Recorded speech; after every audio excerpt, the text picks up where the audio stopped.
Hello, everybody, and thank you so much for joining me once again for the Lighten Up Project. This is Malcolm Grissom, the stand-up CEO and founder of World Laughter Organization, and I have a very fascinating guest for you. She's entrepreneur, one of the longest entrepreneurs. Like, she's long to be.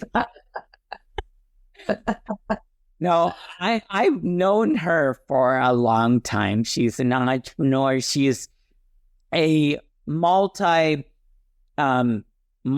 award winning, my brain just, my words. Marco, where are you, words? Come back here, please. Please, words. It'll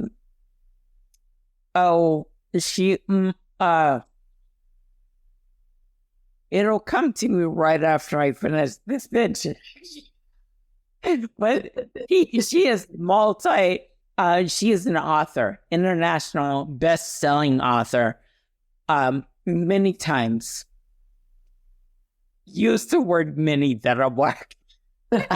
She's also a speaker. She is the creator of the 3G Mastermind. She is none other than Lee Smith. Thanks for joining us, Lee. Thank you so much for having me, Malcolm. It's really great to be here with you once again, because yes, we have been friends for a number of years, thankfully, and not just virtually. We have spent some wonderful time in person, which is wonderful. Yes. And I'm excited to be here today and to share with you and to share with the audience. Yes. Let us get right into one of the newest things that we're doing here. It's called Two Truths and a Lie. So we are going to present two truths and a lie, and then you, audience, are going to go ahead and throughout the interview piece together some of the things that are talked about, see if you can find out which one of these is the lie, and we'll reveal that to you at the end. Okay, so here are some very fascinating statistics about my wonderful friend, Lee. So she was a contestant in the 1995 Miss USA contest. She was in college. She was studying to be an aerospace engineer. And the one thing that tripped her up was statistics. And she has also been a 6-time member of her the Christmas parade. So she was in that 6 times. Never did the same thing twice. And I forgot the rest of what she just told me about. So just remember that.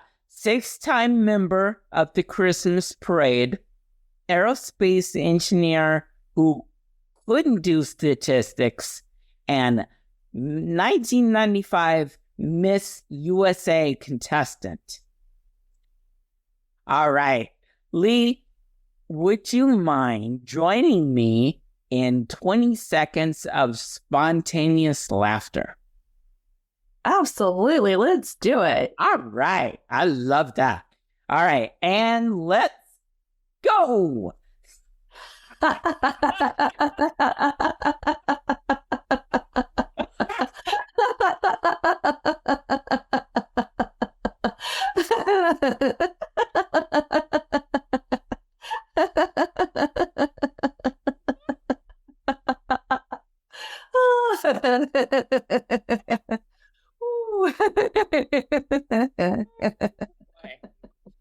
Oh, Uh,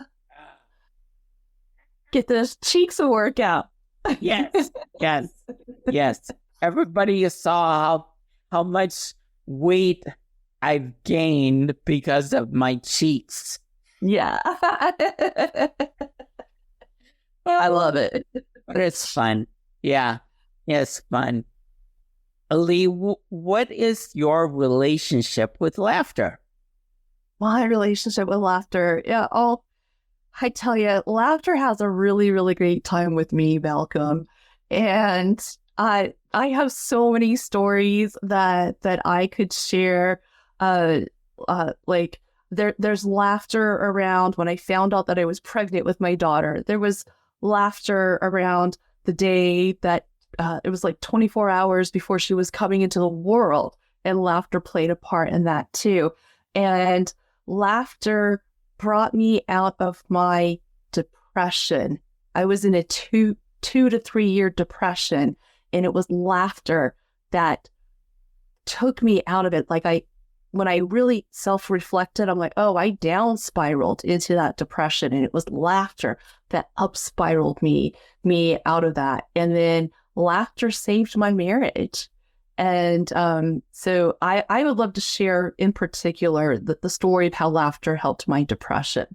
You know what? Let's table that, because yes, Okay. we're going to talk about that.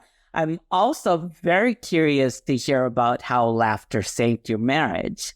Those Yes. things definitely. But the one thing, the very first thing that you said sparked I want to hear this magical story about laughter and the birth of your child. And Oh, yes. Oh my gosh. It was hilarious because I struggled to get pregnant, first of all. And I didn't have to go too deep into that rabbit hole journey per se to get pregnant. It just took a lot longer than I was anticipating. And so because of that, I reached a point of I'm at peace if it's not my calling to be a mom. And right when I made that decision, my husband and I had a conversation, and we talked about well, so what are we going to do with our lives now? And I said, I don't know. He said, well, what do you want to do today? I said, let's go test drive some cars. So we went to the local dealership, and just for fun, we thought we'd go drive some vehicles. And we were at this one particular dealership, and we were quite interested in a vehicle. And the general manager said, well, why don't you take it home for your test drive? And we thought, what? Who are we being pranked right now? What is happening? But this is the general manager. Even our sales guy looked a little bewildered by that. What's happening right now? And he said, oh, well, he said, we're just going to run your credit report. If that looks good, go ahead, take the vehicle home, bring it back tomorrow by noon, and let us know what you think. I said, are you for real? He said, yeah. I went, okay. So we took it home. And it just so happened I had a friend from out of town visiting, and he's a friend where I love to go out dancing with him. So we went out to the local club dancing, and we had taken the new vehicle we were test driving out. So that was fun. We go out dancing, and at that time I had some, liquid influence to, keep me loose on the floor and everything. So I'm throwing back a drink, and I'd go out dancing, throw back another drink, go out dancing. Well, that pattern repeated for about 7 times. And then I had a moment of oh, I've had a lot of drinks. I need to go to the bathroom. And so as I'm going to the bathroom, this little voice inside my head says, you might want to stop drinking. And I'm like, wait, what? What are you talking about? I'm like, what do you mean I need to stop drinking? Yeah, you might want to stop drinking. I'm thinking why? And the voice says, because you might be pregnant. And I'm like, what? I'm like, no.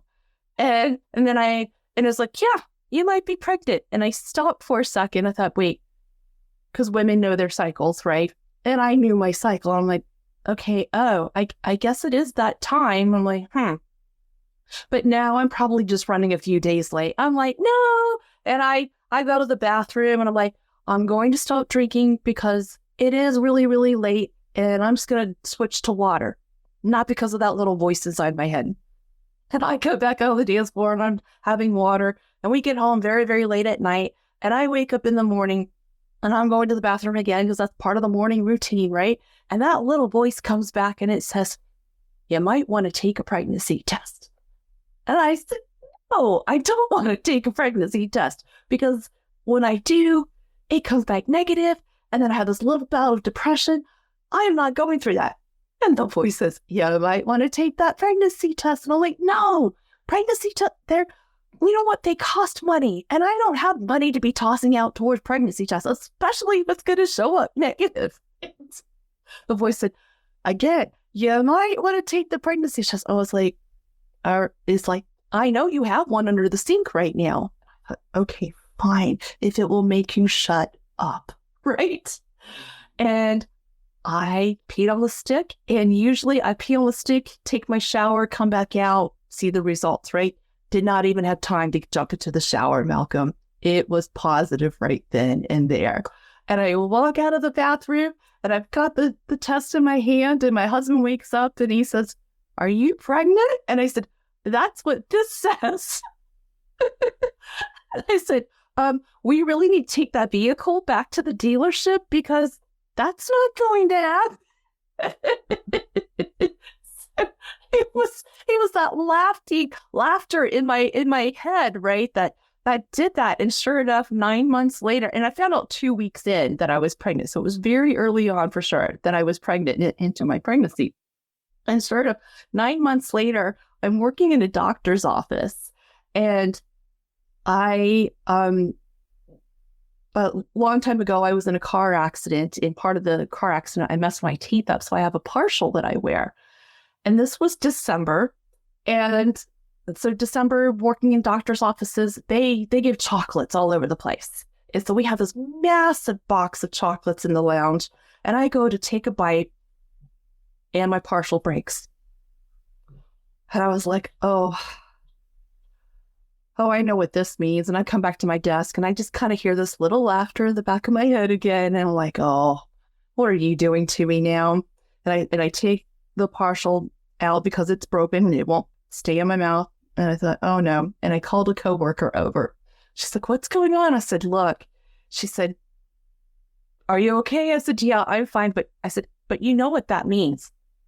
She gives me a weird, like, what do you mean I know what that means? I said, that means this baby is coming tomorrow. She said, you don't know that. I said, yes, I do, because that means that when this baby comes tomorrow, my very first pictures with the baby are going to be, because I'm not going to smile with my missing teeth. And she said, you are a first-time mom. You don't know when the baby comes. And it was due, technically due a week later. And I said, oh, no, she's, well, I didn't know if she was a she yet. I was waiting to find out if I was having a boy or girl. Did not do the reveal party back then. And so she leaves at the end of the day. She said, I'll see you tomorrow. And I said, oh, no, you won't. I said, I'll be in the hospital delivering this baby. She said, nope, I'll see you at your desk. And Malcolm, I tell you what, stroke of midnight that night, my water broke. 13 hours later, right? 13 hours of labor. So it's 13 hours later. So now it's 1300. On Friday the 13th, my little girl came into the world. So for those of you who think Friday the 13th is a bad day, I'm sorry. It was one of the best days of my life. Mm-hmm. But it was certainly laughter right there, hours before, saying, yep. And sure enough, my first baby pictures are me holding my baby going, I can't smile this big smile. That is so the opposite of my birth story. Have I told you my birth story? No, I haven't heard that one. So, I was 3 weeks overdue. Yes, I was overdue. I just wasn't coming out at all. Period. Have nothing to do with it. Nothing. Yeah. And until one day my mom was in labor, right? Yeah. So it's time to go to the hospital. She's telling my dad it's time to go to the hospital. They call a friend who drove a little sports car, Triumph. Yes, I remember the Triumph. Yes. That really, really small sports car. Yes. Came, picked them up, right? And we lived in a little house. Should I say they lived in this little apartment. Mm-hmm. It was in like an alleyway in this was in San Francisco, and Right. we lived in a little alleyway in the Haight-Ashbury district, very famous district. Yes. And so my friend, or their friend, I'm sorry, not my friend, their friend drove the Triumph, parks the Triumph in the middle of the street. They go back to help my mom out of the little apartment building. My mom's screaming, he's coming, he's coming. The entire neighborhood, then they hear that. And so everybody's peeking out, right? This was a Sunday afternoon, so everybody was at home. They're peeking out. They're looking, what's going on? What's going on? Mom's, he's coming, he's coming. They get her across the street, get her into the car, and as soon as she gets in the car, out I go. She's like, shoot out thing like, it's time. Welcome to the world, Malcolm. It is my time. So, oh wow, so that is amazing, and it was a true triumph. It was a triumph. I never thought of it that way. Yes, it was. It was definitely. Wow, fantastic. So, where in your life, because you do a lot of playing. You do a lot of playing. You have a lot of playing coming up. And so where in your life do you give yourself permission to play, and where do you still hold back? Oh, wow. That's a fantastic question, Malcolm. I give myself permission to play at any moment that it comes, because too many times I would say I saw myself just taking myself too seriously. Mm-hmm. And I thought, just because I'm an adult by definition doesn't mean I have to stop playing.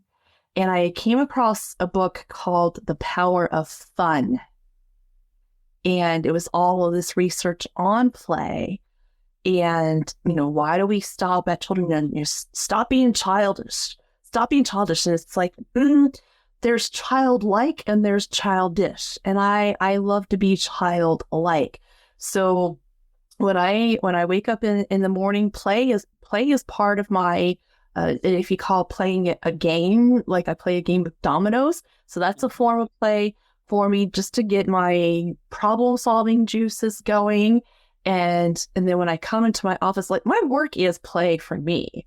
I love putting my presentations together. Sometimes there is a play on words or a play on a concept. I use Scrabble letters as part of my presentation.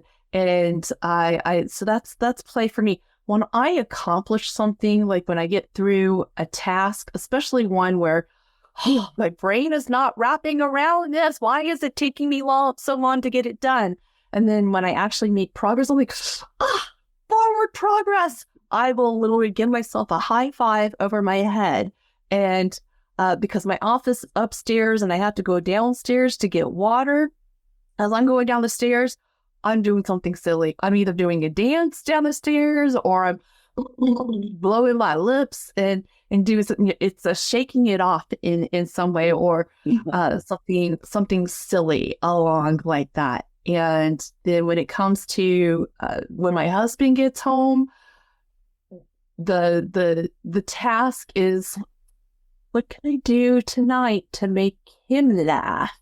What's it going to be? And so it's never anything scripted, right? It's just, where is that opportunity going to happen? And so it either comes out from flirting with him, because even though April this year will be 25 years of marriage to him, it's like, I want to find a way to still flirt with my man and keep that spark going.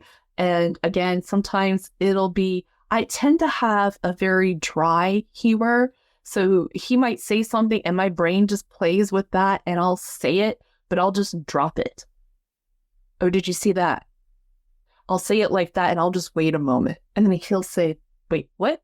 And then we both bust up laughing, because when he catches up to what my sense of humor was, and we laugh together. So those are, I'm always open to receiving that opportunity for play. And where am I holding back? I think play opens up creativity. So I think when I get into the rabbit holes in my work, that if I just took a moment, because I was at a virtual summit earlier this week, and the speaker before me, she was talking about joy and those moments that could be considered moments of play, of just being a little silly. I think if I would give myself just that little bit of pause, then all it needs, it can be as short as a heartbeat, or 2 to 5 minutes of, if I'm getting so frustrated with progress not happening the way that I want it to, well, just take a step back and do something silly and give the brain that disruption, right? And just play for that moment. Okay. All right. Okay. Oh, all right. Now, what was I doing again? And then in just that moment might be just enough for the brain to go, oh, this is what we want to do, or this is how we want to see it, or this is who I need to contact to maybe help me along, or this is the tutorial I need to look up. And then that resolution or the creativity comes. Sometimes that is happening when I'm working on a presentation, because I customize my messages to the audience. And so I'm like, oh, I want to get this message across to this audience. And I might get so caught up in my words that, again, I need to just shake it off for a moment, do something disruptive. And, is it twiddling my thumbs for the moment and like, okay. Or like what you and I just had together, the 20 seconds of laughter, just do that and then come back and then watch the words flow. So I think when I catch myself getting buried in my work, whatever it has to be, I think that's where I need to step back for a moment and just pause to play. I like that. Thank you for that question. Yes, most definitely. See, and that actually leads to laughter, because there are so many people in our society who still equate, they hear the words humor, or they think laughter. Well, humor, they think comedy, first of all. That's the first thing that comes to mind. They don't think about the vast definition of humor. They hear laughter and they think of it as a response. So there has to be some stimulus to make us laugh, right? Yeah. And what you're describing, like just the play that leads to, a lot of times it leads to authentic, genuine laughter, whether it's hilarious, uproaring laughter, or whether it's just a few giggles or something. Right. What that does is, not only does it give the brain like a reset, like you said, but it also, laughter, it has these great dopamine effects. It lowers the cortisol, right? Lowers the stress level and all that. So it makes us feel good. It has all these physiological effects when we laugh. And that too helps. It stimulates the prefrontal cortex. And that's where all the creativity and everything comes from. So laughter kind of gets this running again, a different way. So I love how you pointed that out. So could you finish this sentence for us? Healing doesn't have to be heavy because it can be light as helium in a balloon. All right. And I think that is a wonderful transition because I want to hear this story. You want to tell it. Our audience wants to hear these stories of how laughter has really helped you in those depressive moments.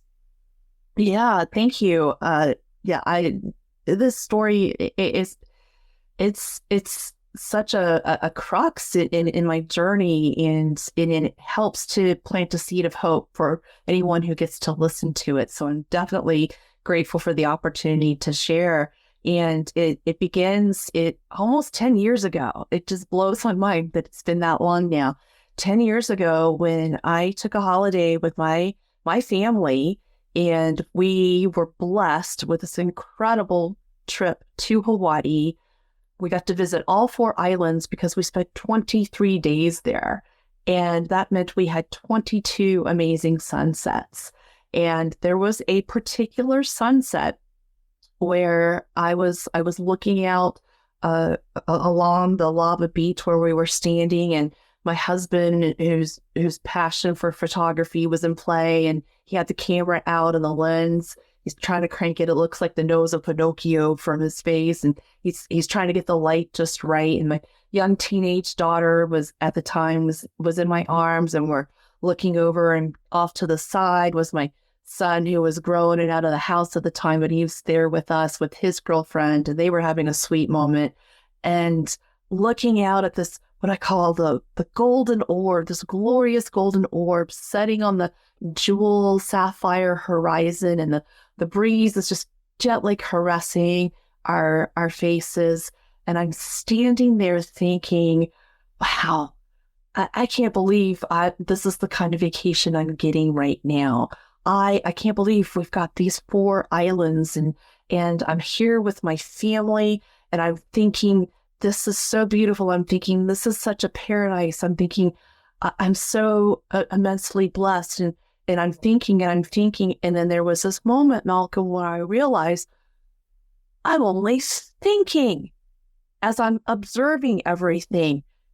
And I am realizing I am not feeling. There was no emotion happening. There wasn't oh, I'm so happy. There wasn't I feel so loved. There wasn't this is such a joyful moment, or peaceful, or any of none of the emotions were there. I thought, what is happening right now? And then my very next thought was, this is not who I am. And this is not how I want to be right now. This needs to stop here. So I drew a line in the proverbial sand, and I said, okay, we're at the end of the year. There's a new year coming around the corner. And so when most people are setting up their resolutions, well, I'm going to set up for myself a quest to remember who is Lee. Because in that moment, I said, who am I right now? Or what makes me happy if I'm not even feeling happiness right now in this incredible moment? Why am I not feeling what does make me happy?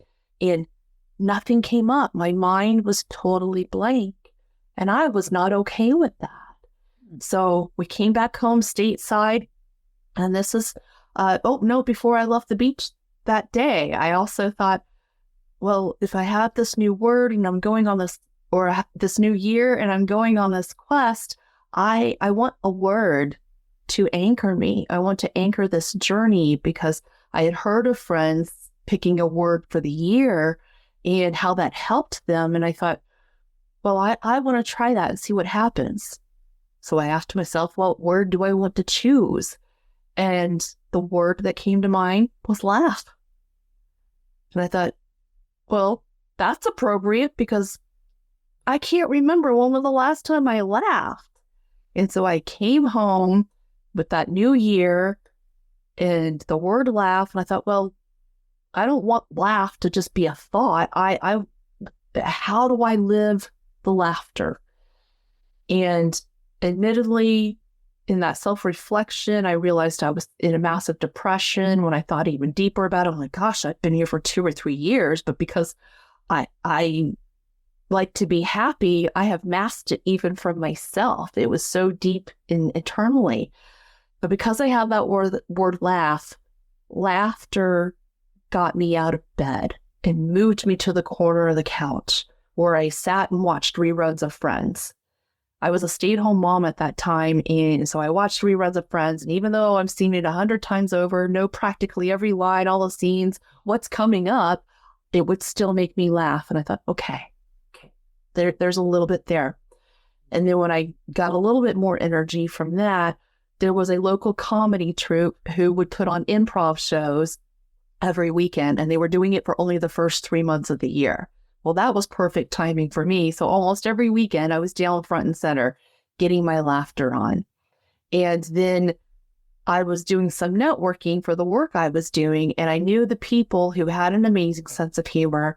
And I thought, if I can just get in their space a little bit, maybe some of that humor and that positive energy would rub off on me. And so it was that word laughter or laughs anchoring me being the base of my actions. I'm seeking out, how do I laugh? And after 3 or so months of that, I was able to reclaim my joy. And I felt it in my heart. And it whispered to me, what do you want to do with me? And that became the base of my work now. So laugh is my hero. I wouldn't be where I am today if it wasn't for laughter. Thank you for sharing that. I love that story. There's so many gems in that story. What is one thing that you would say to someone out there who's listening, who has lost their sense of joy, lost their sense of humor? Yeah, if you've lost it, it probably means you have had it before. So what is it that you can remember about laughter? Like, even if it takes you back to your childhood, and a lot of us kids, the first sense of humor is learning silly knock-knock jokes, right? Or we just say knock-knock, who's there? And then we make up whatever. And then the adults laugh, right? Because they're going to support you, hopefully. And so maybe it's something like that. So maybe it's something from your childhood. Or if it's like me, where Friends was my favorite sitcom. I know there's many, many sitcoms out there, and they have different types of sense of humor. So is there something like that you could do what I did, where, like I said, I started in the corner of the couch watching 10 seasons of Friends. And no, I didn't spend all 3 months doing that, but you know what I mean. And so maybe there is a television show that you can go back to, or is there a comic that who you like, oh, I love their sense of humor, or maybe it's a comic, movies, whether it's romantic comedy or straight up comedy.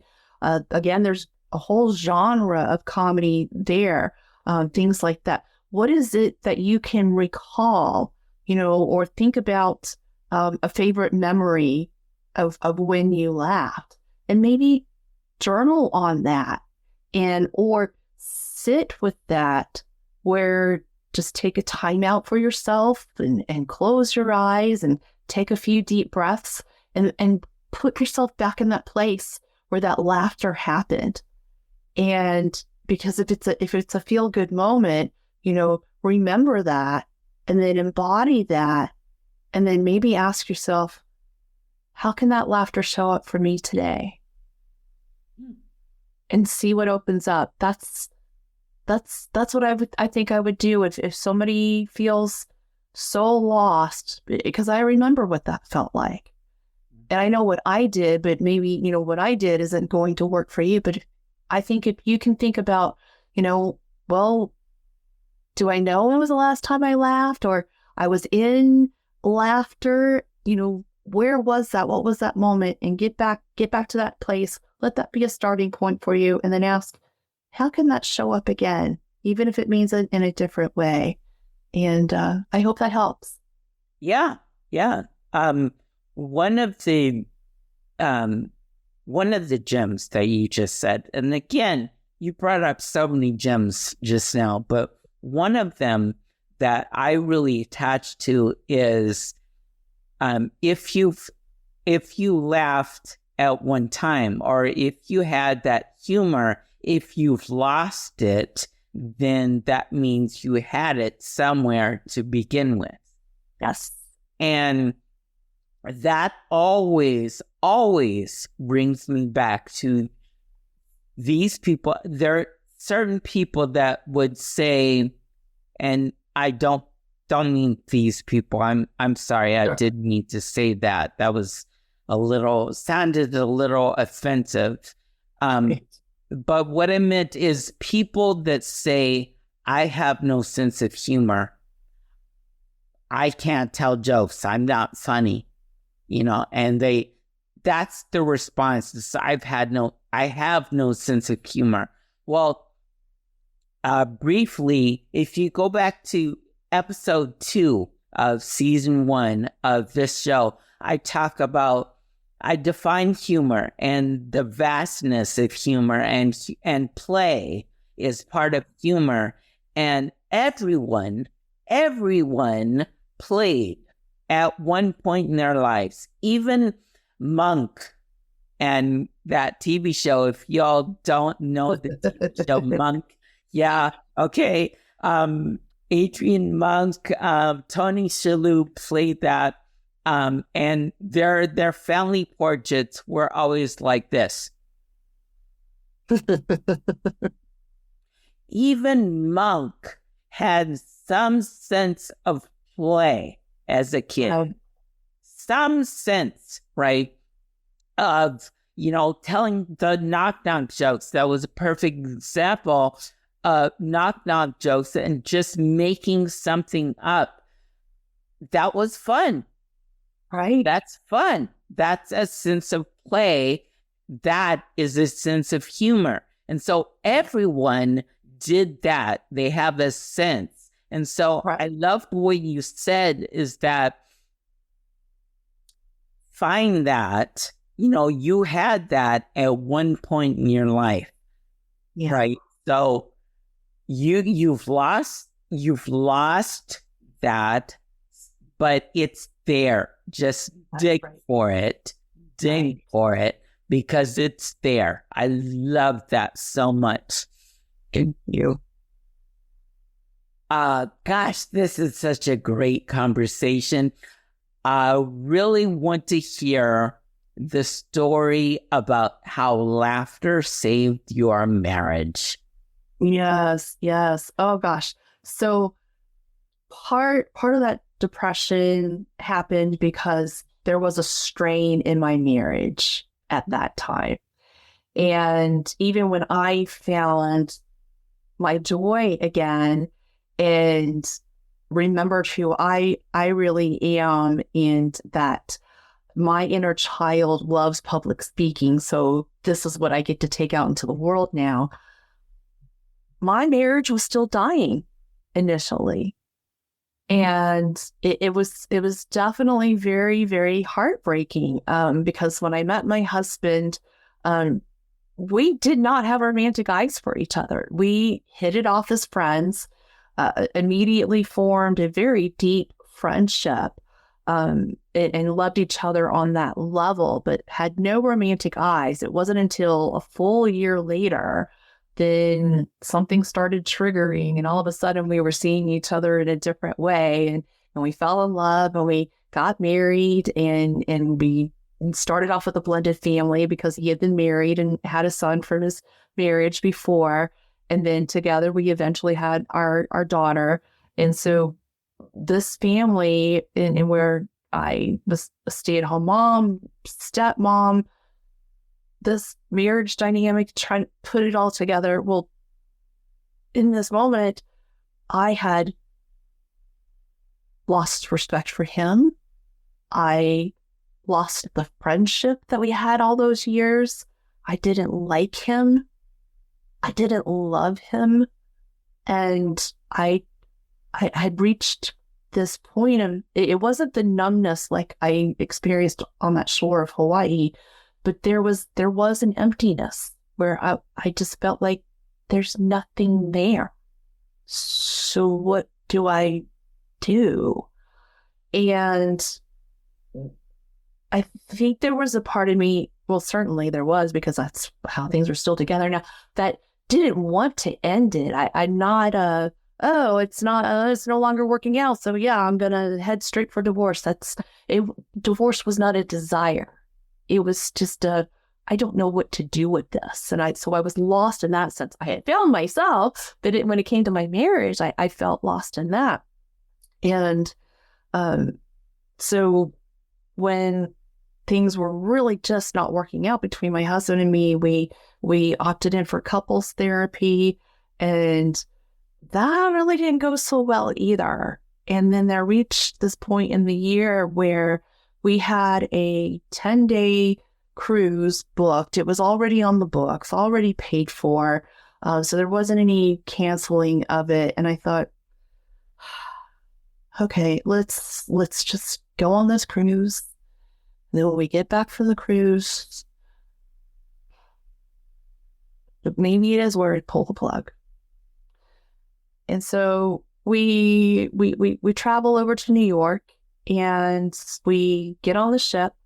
And Malcolm, usually when I get on a ship, because this wasn't our first cruise, many times get on the ship, you got an international audience, if you will, to play with. And I love meeting new people and like ethnicities and cultures, and where are you from, and who are you, and what do you do?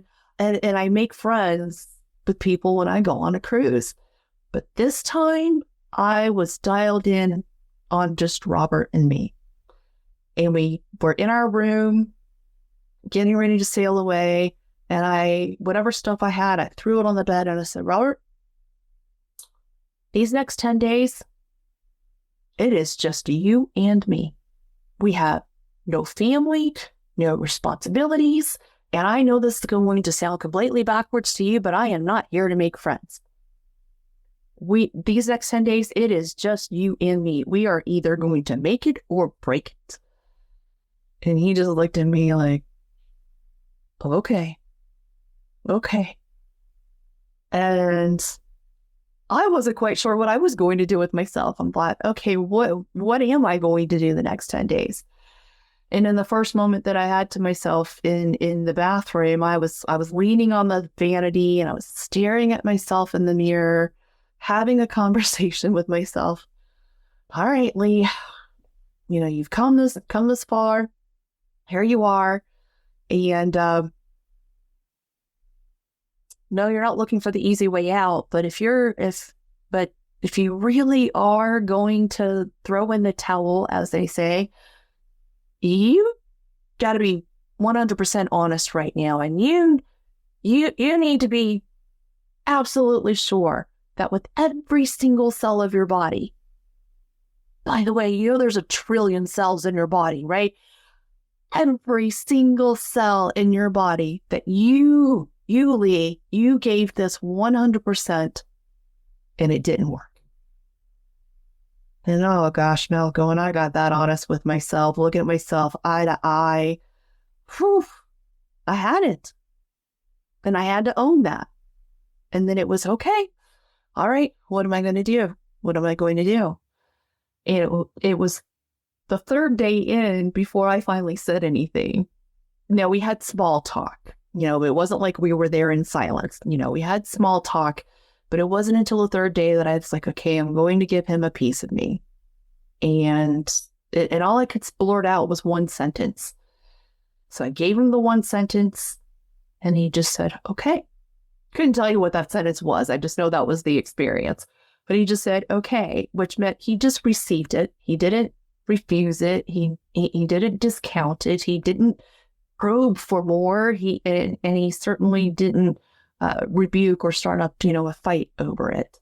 And it's just like, good. And we got past that moment, continued with small talk. The next day, I gave a little bit more, maybe 2 sentences. And so each day forward, I would give a little more, a little more, a little more. So by the 10th day, we were having some conversation, some communication was cracking open, and it was enough that I was able to say to myself, all right, let's take this home. And the home environment, let's see what happens. Does it continue or does it not? And I'm happy to share, of course, that it did continue and it got better. And a few months later, he approached me and I thought, oh no, here comes the fight. But he shared something with me and we had a really good heart to heart. And a few months later, we had an amazing moment.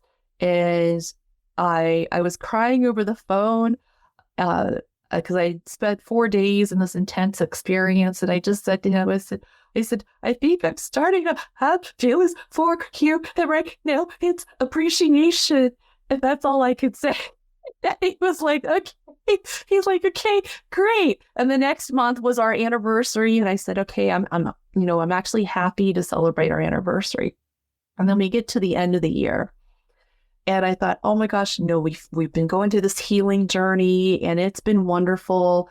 And I remember sitting and reflecting like, wow, I'm so happy and grateful that we are where we are. And there's just this one thing, oh gosh, that by this time we were at 17 years of marriage. And I thought, okay, we've been here 17 years. And like, yeah, we've been through the ups, downs, loop-de-loops, what have you. We've gotten through this and we're in this good place again. But something I've wanted since day one, Malcolm, was I want laughter in my marriage. That romantic of, the boy makes the girl laugh. I'm like, I want that. I like his parents, I watch them and they're always laughing. I'm like, look at them. And then other couples that we would hang out with, I would see them laughing and then a wonderful sense of humor. I'm like, why don't my husband and I have that? Like, I want that. And that silly little voice that you've heard in the other stories, right? It says to me, well, Lee, if you want the laughter in your marriage, you bring it. And I'm like, no, I'm the girl. He's the boy. He should be making me laugh. And that little voice is almost like it waving its finger at me if I could see it, right? If you want the laughter, you bring it. And I said what many people have said to you, Malcolm, but I don't have a sense of humor. I never saw myself as a funny person. But I was willing to rise to the challenge, right? So with 2019 coming around, starting there, I was like, all right, I'm not a resolution person, but I'm going to just make it a challenge for myself that once a day, every day this year, some way, somehow, I'm going to figure out how to make him laugh. And I did. And it was rarely the same thing twice. Sometimes it might have been I booped him on the nose and he would laugh at that. Or he would say something and I'd drop my dry wit humor and he would laugh at that. Or I heard a joke, so I would retell the joke, whatever it happened to be. And so every day, now I never told him that was my project. I just did it. And 6 months into the year, so now we're into June 2019, so 6 months of doing that, Malcolm, oh my gosh. Like I told you before, out of the depression, the laughter made the joy come out of my heart. Well, after that, dropping the laughter bits, every day for 6 months like that, I was falling in love again. And you know, just amazing. And I still make it a daily effort. How can I make him laugh today? And I maybe have not been making it as a consistent habit as I was committed to in 2019. But when I get to do it, it's so fantastic. And now it's to the point where he finds it a challenge to make me laugh. I am a tough audience, I will say. But when he makes me laugh, he just feels like, oh my gosh, this is amazing. I made you laugh. I made you laugh. So laughter, yes, saved my marriage and allowed us to fall in love with each other again. And now that we're empty nesters, we're like teenagers. We are like silly teenagers, just happy in love with one another. And laughter is such a huge part of it. And so anybody out there in a relationship, married or not, if you're in a relationship with someone that you really care about, challenge yourself. Like, how can I drop some humor today? And you'll surprise yourself as to what comes. It's amazing. And it's so worth it. Beautiful story. Anna, I want to piggyback on that because I am single and not necessarily by choice. I am single. I'm not in a relationship, but I take what you just said and I challenge myself to find the humor, find the funny in the day, whether that funny is challenging strangers. Can I make the stranger laugh? Right. Can I do that? Right. That is using the same concept. Right. That is finding the relationship with me, right? And the relationship with others around me and strengthening all of that. So that's how I use what you just said. Yes. That's awesome. And if we have time, can I share another quick story? And it's based on laughing at yourself. Please do. Because I think it's so important. And when I came across this, oh my gosh. Okay, this was literally 2 weeks ago. Mm-hmm. And I was at the boot camp with Jenny, right? We were in the boot camp together. Okay. And let me just clarify because confusion as a comic, I know that when people are confused, they're stuck on that and then they don't enjoy the rest of the story or the joke. Yeah. So let me just clarify. So what Lee is talking about right now, we're entrepreneurs and we are in a community of other entrepreneurs. And Jenny Trask, who also has been a guest on this show as well. She is a mentor and put together this boot camp, this training day for people in the community. So that's what Lee is talking about right now. Go ahead. Thank you. And so during that moment, there was a little break, and I happened to be in my emails unintentionally, but I was in my inbox, and I came across one particular email that grabbed my attention. I thought, oh, I need to see what this says. And I go and open it up, and I'm reading it, and it's starting off in a similar language to a college admission letter. And so as I'm reading it, my brain is immediately going to worst case scenario without any facts. It is jumping to worst case scenario, and I'm prepared to read the letters. Thank you for your proposal. We took it into consideration. However, I was ready to read those words. Yep. Yep. And yet when I read the actual words, it was an acceptance letter for a proposal I had submitted a couple of months ago to do a workshop series for a hospital corporate team.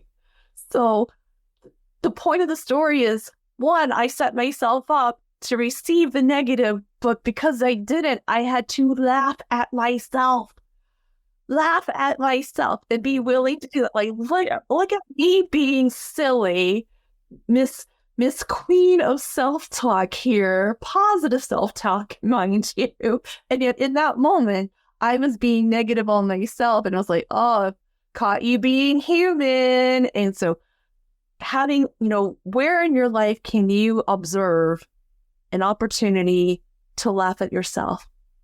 Because I could have shamed myself. Shame on you, Lee, for putting yourself down like that. Mm-hmm. How does that make my life better? It doesn't. When you can laugh at yourself, like, look at me being human. Oh, that was so silly of me.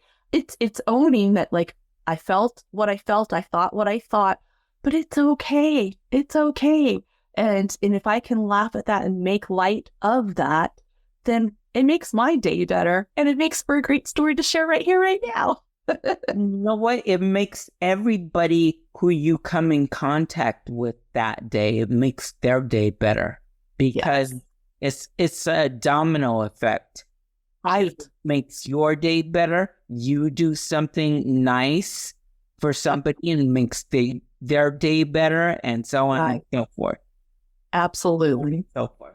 So, Lee, yes, this has been a wonderful interview.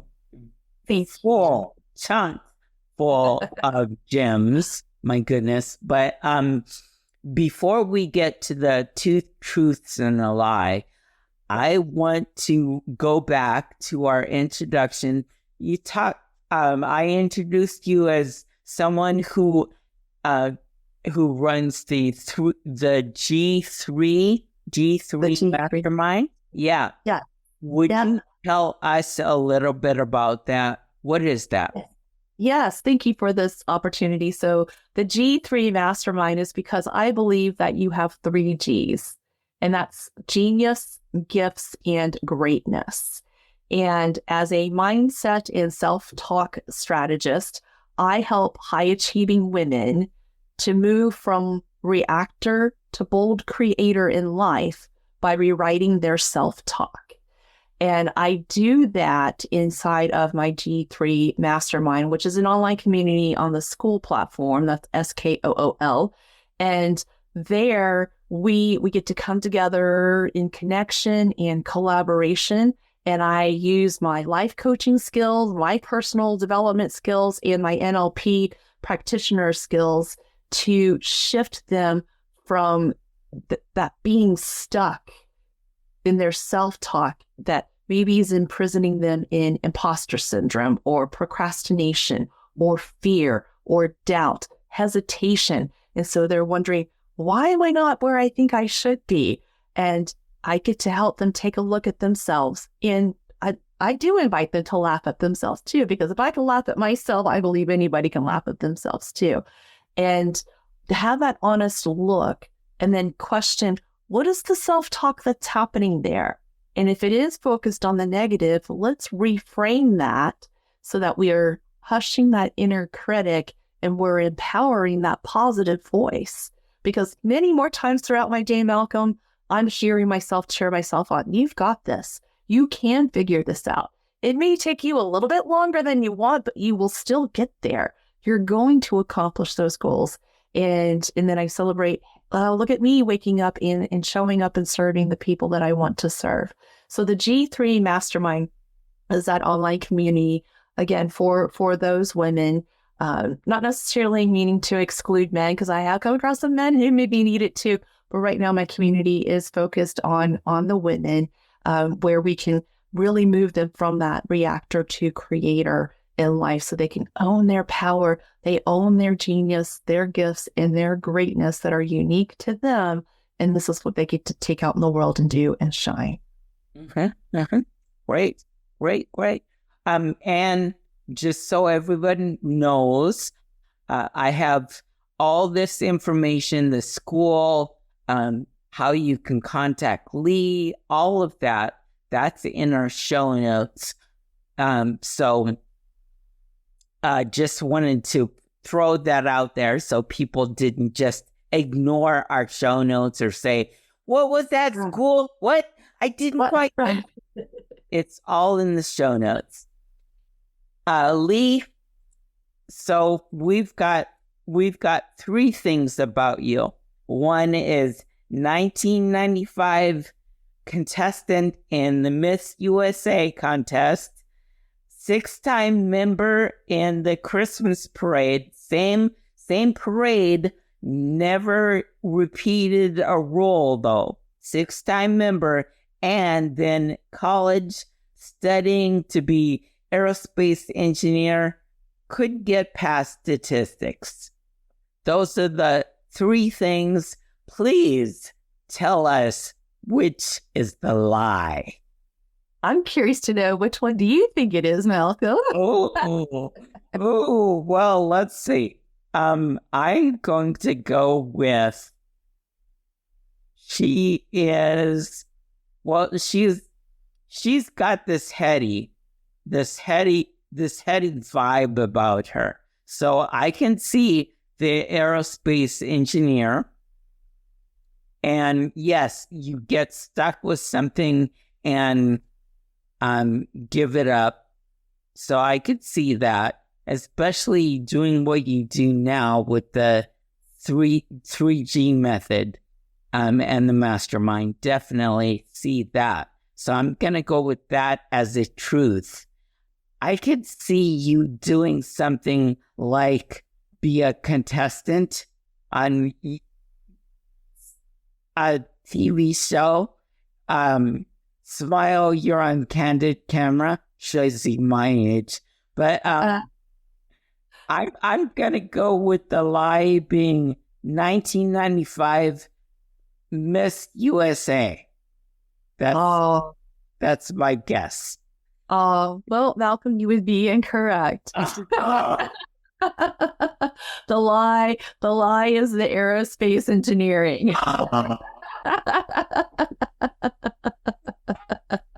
Oh, wow. Okay. All right. Yes. This has been just such a fascinating time. Thank you very much. And please, I would love to have you come back Absolutely. a future episode and discuss much more stories. You're a wonderful storyteller, and our audience can pick up on so many more gems that you have to offer. I would love to be a repeat offender. Happy to do it, Malcolm. Thank you. Thank you, audience. Thank you for tuning in to the Lighten Up Project. Thank you so much, Lee. So please tune in next week. But until then, remember that every smile can open a door. Every laugh can open a heart. And every step can be a victory. Until next week, thank you so much for tuning in to the Lighten Up Project. Bye, y'all. Stressed out, stuck, or leading on autopilot? It's not a motivational problem, it's a connection problem. My weekly virtual improv classes boost engagement, collaboration, and retention, all while having fun. Register now for a complimentary month.